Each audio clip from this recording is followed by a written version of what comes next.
अच्छा सुनो, सब्सक्राइब करते वक्त ना घंटी बजा देना ताकि जब मैं ऑनलाइन आऊँ तो तुम्हारे फोन की भी नमस्कार दोस्तों।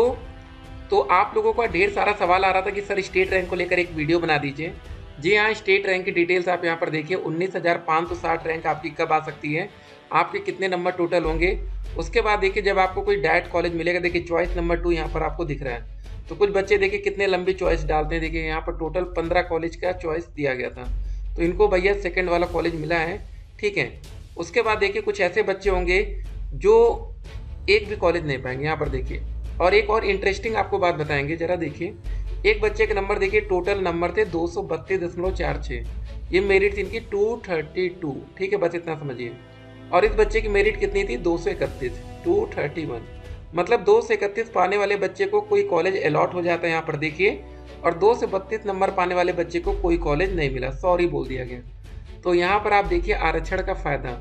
दोनों बच्चे जनरल कैटेगरी के, यहाँ पर लिखा ना कैंडिडेट की कैटेगरी GNOP, मतलब ये बच्चा है जनरल कैटेगरी से, और ये बच्चा भी कौन सी कैटेगरी से, EWOP, मतलब इकोनॉमिकल वीकर सेक्शन। तो मतलब दोनों बच्चे जनरल कैटेगरी के ही हैं। आप यहाँ पर समझ लीजिए, जो बच्चे जनरल कैटेगरी से हैं वो EWS का सर्टिफिकेट बनवा सकते हैं। ठीक है, तो एक बच्चे ने बनवा के सरकारी कॉलेज ले लिया, दूसरे बच्चे ने भैया नहीं बनवा के उसको कोई कॉलेज नहीं मिला। ठीक है, और एक और इंटरेस्टिंग आपको बात बताएं, इस साल 2024 में अगर आप एडमिशन ले रहे हो, यहाँ देखिए चॉइस नंबर 2 था। ये देखिए इंस्टीट्यूट नेम या कोडिंग यहाँ पर रहेगी, देखिए 610001। क्या इस बच्चे ने इस कॉलेज का नाम दिया था, यहाँ पर देखिए। ठीक है, इस बच्चे ने भी इस कॉलेज का विकल्प दिया था। तो यहाँ की जो जनरल कैटेगरी की रैंक गई ना सरकारी कॉलेज के लिए 6826, मतलब 6826 रैंक तक क्लोजिंग हो गया। लेकिन यहाँ पर जो गई है, ठीक है, आरक्षित वर्ग में 19,560। तो कुछ बातें आपको इस वीडियो में हम बताएंगे, वीडियो को अंत तक देखिएगा। तो हमने आपसे बोला था कि आरक्षण का फायदा आपको कैसे मिलता है, आप यहाँ पर समझ रहे होंगे। ठीक है, तो एक बात और आपको यहाँ पर समझना है कि जो रैंक बनी 19,560, उसमें बच्चे के नंबर टोटल कितने थे। यहाँ पर देखिए हाई स्कूल में 82 थे, ठीक है, इंटरमीडिएट में 72 थे, ग्रेजुएशन में 77 थे। जरा जोड़ लेते हैं, 2 2 4 7 4 11, ठीक है, 8 7 15 7 22 1 23, 231 नंबर। मतलब अगर आपके 231 नंबर हैं तो ये मान के चलिएगा कि आपकी रैंक 20,000 के अंदर हो सकती है।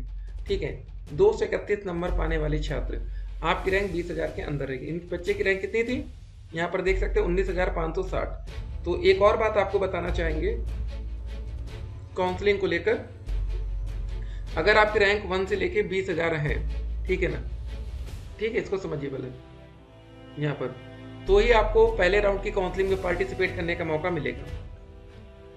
तो यहाँ पर अगर आप पहले राउंड की काउंसलिंग में आएंगे तो ऐसे कॉलेज का आप विकल्प देंगे, अनलिमिटेड कॉलेज के नाम दे सकते हैं, सभी आप डायरेक्ट कॉलेज देंगे। तो फिलहाल यहाँ पर देखिए जनरल कैटेगरी में कितने नंबर तक आपको सरकारी कॉलेज मिले हैं। देखिए अभी आपको इंस्टीट्यूट नेम के साथ जो कोडिंग रहेगी बाद में बताएंगे। फिलहाल यहाँ पर एक बात और समझ लीजिए आप लोग कि जनरल कैटेगरी के जो मैक्सिमम रैंक यहाँ पर देखी थी 14,397।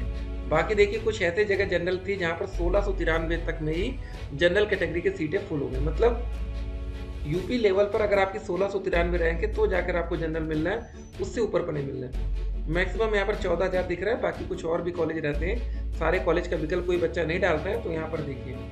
ठीक है, और हर कॉलेज में टोटल जनरल की कितनी सीट्स हैं यहाँ पर भी देखिए लिखा है।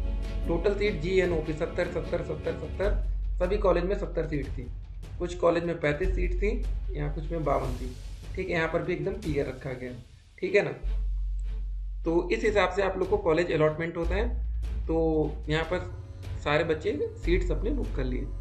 तो एक बात आप समझ गए कि अगर आप जनरल कैटेगरी से आते हैं, हमने आपको पहले ही बताया है कि जनरल कैटेगरी के लिए जो सेफ जोन स्टार्ट होगा 230 से लेकर 240 प्लस। ठीक है, तो यहाँ पर 232 नंबर पाने वाला छात्र को सरकारी कॉलेज नहीं मिला था जनरल में, ये पिछले साल की बात है। और 231 नंबर EWS में पिछले साल सरकारी कॉलेज मिल गया था। तो वीडियो को आप लोग अधिक से अधिक शेयर करिएगा। देखिए आप लोग के लिए जो भी इंपॉर्टेंट इन्फॉर्मेशन होती है वो हम लेकर आते हैं। जी हाँ, जो भी पुराना डेटा रहता है वो लेकर आते हैं। तो आप लोग से उम्मीद करेंगे आप लोग वीडियो को लाइक करेंगे। आप लोग के काफ़ी सवाल होते हैं। देखिए एक बात और, अब जैसे इस बच्चे को कोई कॉलेज अलॉट नहीं हुआ था, देखिए यहाँ पर क्या लिखा था। यहाँ पर एक और बात देखिए जरा, पहले इस बच्चे को जब एक कॉलेज अलॉट होता है सरकारी कॉलेज, तो यहाँ पर क्या नीचे लिखा है, you are required to pay an amount 5000 as a seat acceptance fees, otherwise your allotted seat will be cancelled. मतलब इस बच्चे ने काउंसलिंग कराने के लिए 5000 रुपये एडवांस दे चुके थे। उसके बाद अब बोला कि जब इनको कोई कॉलेज मिल गया, जैसे यहाँ पर लिखा ना इंस्टीट्यूट अलॉटेड, तो उसके बाद 5000 और इनको यहाँ पर देना पड़ेगा। तो यही हम बोलते हैं आपको टोटल आपका 10,000 रुपये लग जाएगा। ठीक है, इस बच्चे में क्या लिख कर आ रहा होगा, sorry you could not be allotted at seat based on your choice, मतलब इनको कोई भी नहीं मिला। और एक और इंटरेस्टिंग बात आपको बता दें, इस बच्चे की स्टेट रैंक थी 18,161, कैटेगरी तो फीमेल ही है, मतलब 18,000 इनकी रैंक थी और इस बच्चे की रैंक 19,560। मतलब इस बच्चे की रैंक ज़्यादा होने के बाद इनको सरकारी कॉलेज मिला और इनको सरकारी कॉलेज नहीं मिला। तो यही आरक्षण का फायदा होता है। तो काफ़ी बच्चों ने ईडब्ल्यूएस का सर्टिफिकेट बनवाया होगा, वो बच्चे फ़ायदा ले जाएंगे। ओबीसी ये अलग कैटेगरी है, ठीक है, तो हर एक कैटेगरी के लिए अलग अलग आरक्षण होता है। ओबीसी के लिए अलग, एससी के लिए अलग, एसटी के लिए अलग, pH, freedom fighter, ex serviceman. Form भरते समय आपसे गलती हो गई तो क्या सुधारा जा सकता है? बिल्कुल भी नहीं। जी हाँ, करेक्शन का आपको कोई मौका नहीं दिया जाता। अगर अभी तक आपने हमारा व्हाट्सएप चैनल ज्वाइन नहीं किया तो व्हाट्सएप चैनल को जरूर ज्वाइन कर लीजिएगा, जिससे आने वाली वीडियो की हर एक नोटिफिकेशन आप तक सबसे पहले पहुंचे। और एडमिशन से रिलेटेड कोई भी क्वेश्चन है तो आप हम तक पहुंचाएं। तो नो योर रैंक, तो उम्मीद कर रहे हैं अब आप लोग को थोड़ी थोड़ी रैंक की समझ आ रही होगी। देखिए ये सारे सब्जेक्ट आपको फर्स्ट सेमेस्टर में पढ़ने रहेंगे। पहले दिन ये 2 एग्जाम होगा, बाल विकास शिक्षा अधिगम के सिद्धांत। दूसरे दिन विज्ञान, गणित और सामाजिक अध्ययन का पेपर देंगे। तीसरे दिन हिंदी, संस्कृत और कंप्यूटर का। 3 दिन में आपका पेपर कंप्लीट होता है। या तो आप हिंदी संस्कृत का पेपर देंगे या तो उर्दू का देंगे, ठीक है ना, तो इस हिसाब से होगा। चॉइस फिलिंग, ये सारी चीज़ें, जनरेट ओटीपी, ये 5,000 पैसे लगेगा। चलिए सब काउंसलिंग का प्रोसेस है। उम्मीद करते हैं फॉर्म भरते समय जो ये पीडीएफ आपने निकाली होगी इसको रखे होंगे, क्योंकि ये सबसे इंपॉर्टेंट होगा, हाई स्कूल, इंटरमीडिएट, ग्रेजुएशन, ठीक है, इसी के बेस पर आगे का प्रोसेस होगा।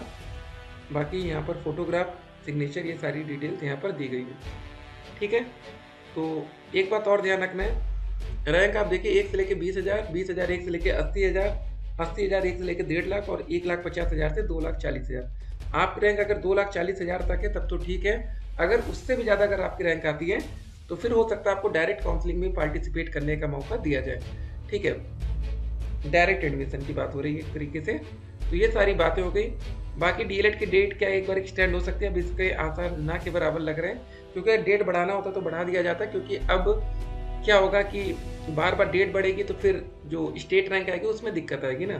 तो अब पीएनपी उम्मीद कर रहे हैं कि इनका जो बैक हैंड पर काम चल रहा होगा वहाँ पर स्टेट रैंक पर प्रोसेस हो गया होगा। बस कोर्ट की तरफ से एक बार अप्रूवल आ जाए, तुरंत इमीडिएटली एक्शन लिया जाएगा और आपकी स्टेट रैंक को जारी किया जाएगा।